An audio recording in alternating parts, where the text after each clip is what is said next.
Lady Eve Meryton stood alone before the tall windows of Thornfield Manor, her reflection pale against the dark glass as rain pressed softly from the night outside. The gold wedding band on her finger felt heavier than any chain. Only hours had passed since she became the wife of the most feared man in England, yet it already felt like a lifetime. The whispers still rang in her ears, sharp and cruel, following her like shadows down the aisle. They had called her a sacrifice, a girl sold to save a ruined family. She remembered the chapel too clearly, the way the room had gone quiet when the Duke of Thornwall entered. Lord Cassian Vale had stood tall and unmoving, dressed in black, his face carved from stone. A thin scar at his temple caught the light, making him seem dangerous and distant all at once. People said his first wife had died in his house under strange circumstances. People said he was cold, cruel, and merciless. Eve had tried not to listen, but fear had settled deep in her chest.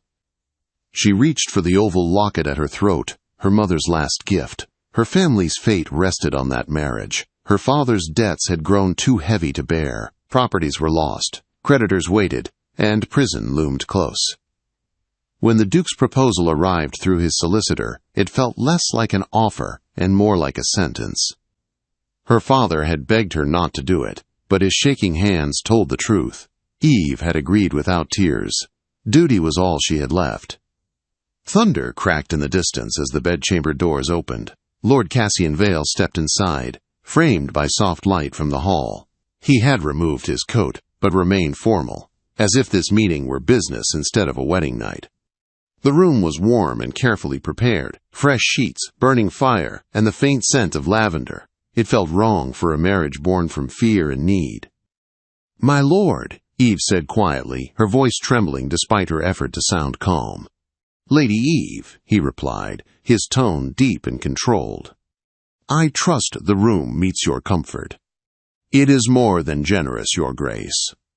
Silence filled the space between them. Eve knew what was expected of her. She had prepared herself for coldness, for pain, maybe even cruelty. Her heart raced as he stepped closer. She lowered her eyes, her hands clasped tight. "Look at me," he said softly. She obeyed, lifting her gaze. What she saw surprised her. His eyes were not cruel. They were guarded, thoughtful, almost burdened. "You tremble," he said. "I will compose myself," she replied quickly. "You fear me." It was not a question, Eve swallowed. "I know my duty." He studied her for a long moment. Then he reached out and took her hand. His touch was warm and gentle, nothing like she had imagined. He did not pull her closer. He simply held her hand, his thumb brushing her skin with care. "Not tonight," he said quietly. "Tonight, you will rest." Eve stared at him, unable to speak. The words she had practiced vanished. He released her hand and stepped back. "Sleep well, Lady Thornwall." When he left, she stood frozen, her heart beating in a way she did not understand. 3 weeks passed at Blackmere Hall, the Duke's ancient estate rising from the mist like a fortress. Eve learned its long corridors and quiet rooms, though she still felt like a guest in her own life. Cassian remained distant but polite. They dined together, spoke with courtesy, and retired to separate rooms. Each night he escorted her to her door, bowed, and left. Yet she could not forget the warmth of his touch from that first night. One morning the housekeeper announced a visitor. Mrs. Agatha Pelmore, Eve's former governess and dearest friend. Joy flooded her chest as she hurried to greet the woman who had raised her after her mother's death. Agatha embraced her warmly, studying her with knowing eyes. "You look well," Agatha said. "Better than I feared." "The marriage is not what I expected," Eve admitted. Before Agatha could ask more, Cassian entered the room. He greeted Agatha with respect and surprised Eve by inviting her to stay as long as she wished. When he left, Agatha raised an eyebrow. "He is not the monster they describe," she said. "I do not think so," Eve replied, though doubt still lingered. Agatha brought troubling news from London. Lady Verena Hawthorne claimed to have been close to the Duke and hinted at dark truths about his past. Fear tightened Eve's chest. The question she tried to ignore returned stronger than before. Later that day, Eve sought peace in the library. Surrounded by old books and silence, she found comfort until Cassian entered. They spoke of books, of her education, of her mother. For the first time, his guard lowered. He gave her a book that once belonged to his mother, a simple gift that felt deeply personal. Their moment was broken when Sir Darius Crowe entered. Eve sensed tension and slipped away, but not before hearing part of their conversation. There were hints of threats, of Lady Verena, of secrets not yet revealed. Fear crept back into her heart. Days later, Cassian summoned her urgently. He held a letter filled with threats and lies, accusing him of scandal and warning that Eve's honor was at risk. Cassian's anger was controlled but fierce. "I will not allow you to be dishonored," he said firmly. When she pressed him for truth, he finally spoke of his first wife. She had been gentle and fragile, broken by lies spread by Lady Verena. Cassian blamed himself for failing to protect her. "I will not fail you," he said. Eve understood then. His distance was not cruelty but caution. His restraint was not rejection but respect. She reached for his hand, placing it over her heart. "We will face this together," she said. For the first time, Cassian did not pull away. The days after Cassian's confession felt different to Eve, as if the air inside Blackmere Hall had shifted. The silence between them was no longer heavy with fear, but filled with unspoken understanding. They did not rush toward closeness, yet something steady and real had begun to grow. Cassian still kept a careful distance, but now his eyes followed her with concern rather than caution, and his words carried quiet respect. The blackmail letter remained a dark cloud over them. Cassian worked late into the nights, meeting with trusted men and sending discreet messages beyond the estate. Eve sensed the tension in his posture, the way his jaw tightened whenever Sir Darius's name was mentioned. Though fear lingered, she refused to shrink from it. She had married a feared duke, but she would not live as a frightened wife. When Cassian finally told her his plan, she listened closely.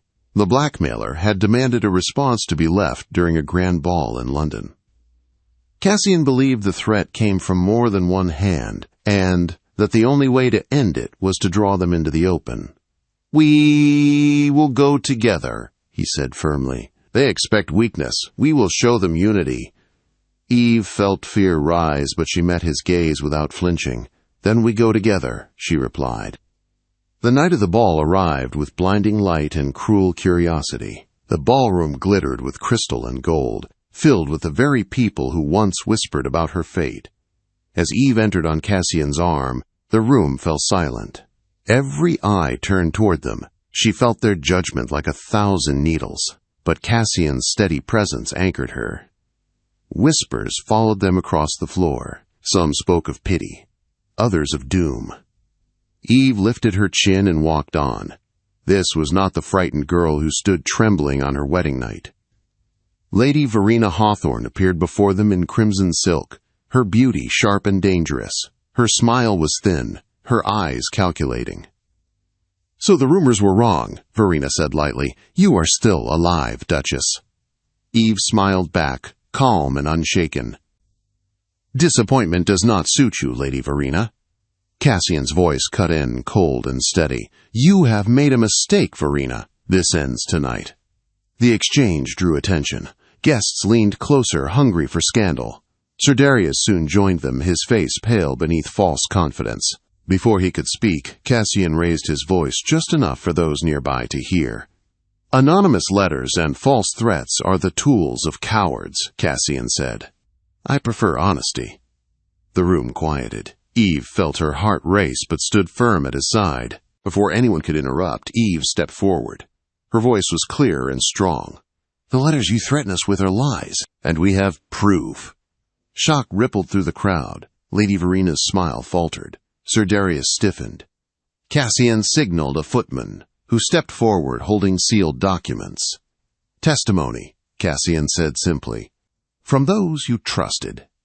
Lady Verena's composure shattered. She laughed sharply, but fear flickered behind her eyes. "This is madness," she snapped. "You cannot ruin us without ruining yourselves." Eve turned to face the watching crowd. "You already tried to ruin us with lies," she said. "Tonight, we choose truth." She reached for her locket and opened it, revealing a folded note hidden inside. "This," she continued, "is written in Lady Verina's hand. Instructions for the very threats sent to our home." A stunned silence followed. Sir Darius stammered, but Cassian silenced him with a single look. "You are finished," Cassian said quietly.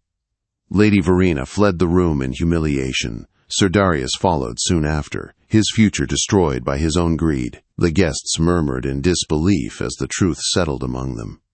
Then Cassian turned to Eve and held out his hand. "Dance with me," he said. She placed her hand in his without hesitation. As they moved onto the floor, the orchestra slowly resumed. The dance was gentle, unhurried. Cassian's hand rested at her waist with care, guiding rather than claiming. Eve felt warmth spread through her, not fear, not duty, but trust. For the first time, the Tun did not see a monster and his sacrifice. They saw a duke standing beside his wife, and a woman unafraid to stand beside him. When the music ended, the room filled with quiet applause. Cassian leaned close and spoke softly. "You were fearless." "So were you," she replied. The ride back to Blackmere Hall was silent but peaceful. When they reached the manor, Cassian paused at her door as he always had, then stopped himself. "You need not be alone tonight," he said carefully, "only if you wish." Eve searched his face and saw no demand, only patience. "I wish," she said. Inside, the fire burned low. Cassian moved slowly, giving her space. When he finally touched her, it was with the same gentleness that had left her speechless on their wedding night, but now she understood it. This was not fear. This was choice. And for the first time, Eve knew her marriage was no longer a bargain. It was becoming something real. Spring arrived at Blackmere Hall quietly, as if the estate itself had been holding its breath through winter, and had finally decided it was safe to exhale. Pale green leaves pushed through bare branches, and the gardens, once cold and severe, softened with new life.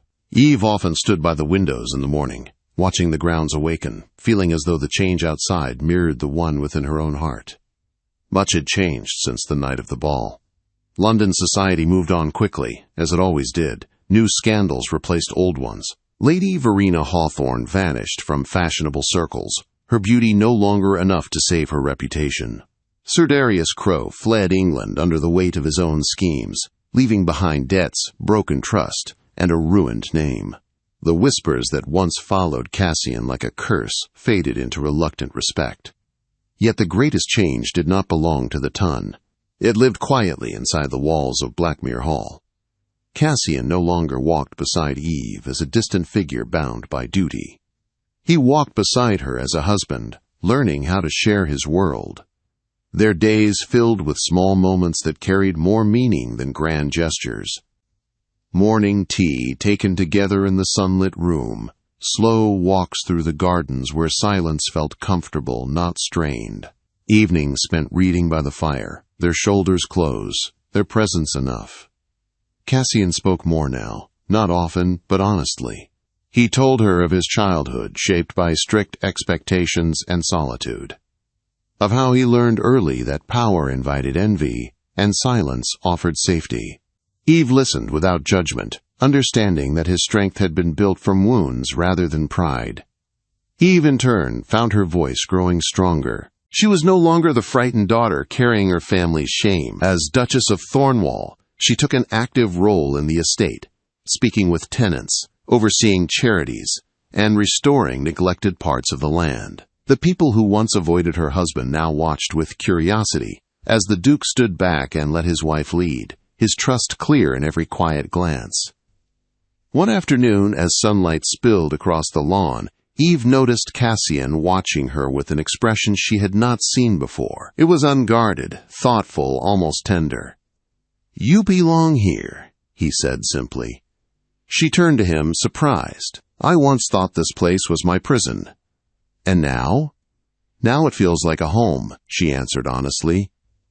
That night, as rain tapped gently against the windows, Cassian spoke words he had carried in silence for too long. "I feared loving again," he said, his voice low. "I feared that if I reached for happiness, it would be taken from me as punishment." Eve reached for his hand. "Love is not a weakness," she said. "It is the bravest thing we do." Cassian looked at her then, truly looked at her, as though seeing her not as a duty, not as protection, but as his equal. When he kissed her, it was not hurried or demanding. It was slow and certain, filled with trust built over time. The touch that once left her speechless now felt familiar, steady, and safe. Months passed, and with them came laughter where there had once been silence. Blackmere Hall transformed not through renovations alone, but through warmth. The servants noticed it first. The Duke smiled more. The Duchess laughed freely. The halls echoed with life. One morning, a letter arrived from Eve's father. His health had improved, his debts long settled. He wrote of peace, of gratitude, of pride in the woman his daughter had become. Eve read the letter aloud, her voice trembling with emotion. Cassian listened quietly, then placed a gentle hand over hers. "You saved your family," he said. "We saved each other," she corrected.